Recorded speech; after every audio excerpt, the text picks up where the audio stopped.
I think when we decided to set the business up, we hadn't necessarily thought about everything that went through. We hadn't accounted for the fact that there would be a recession coming. We weren't planning to have a baby. We weren't planning to have a baby.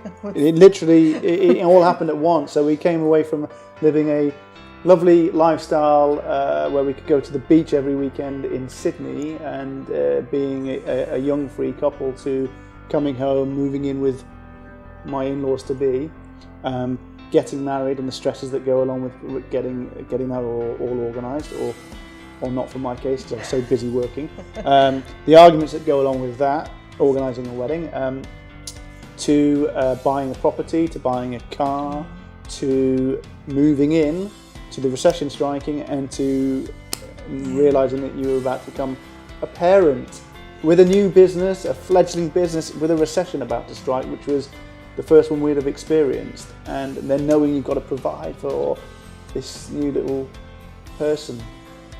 What have we learned from running a business together as a couple?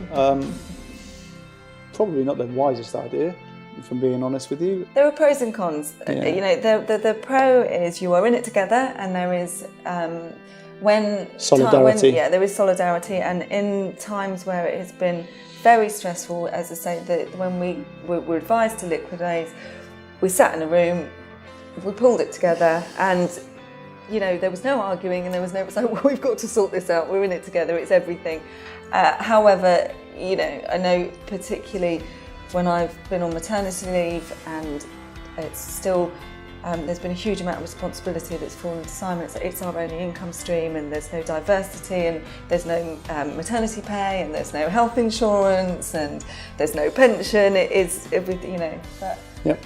but it's, you know, the one thing is when our son was a baby, we were based from home, and Simon certainly got to be more hands-on than a dad that was getting a train into the city every day would be. There's been pros and cons with that for sure. I mean, you know, being able to go to football matches, and yeah, we've never missed a Christmas nativity play, and we've always been able to. I think the main positive is that one of us is always there for Jacob, our son.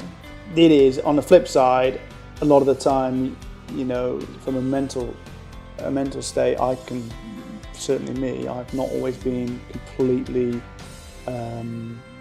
present, because you're worrying about the business, and the business, from my perspective, took over, and it caused a lot of pressure in our relationship because I was not always present. I'd be quite absent, away with thoughts of how to find somebody to keep a client happy, as opposed to what do I need to do to keep the wife happy, and what do I need to do to look after my boy.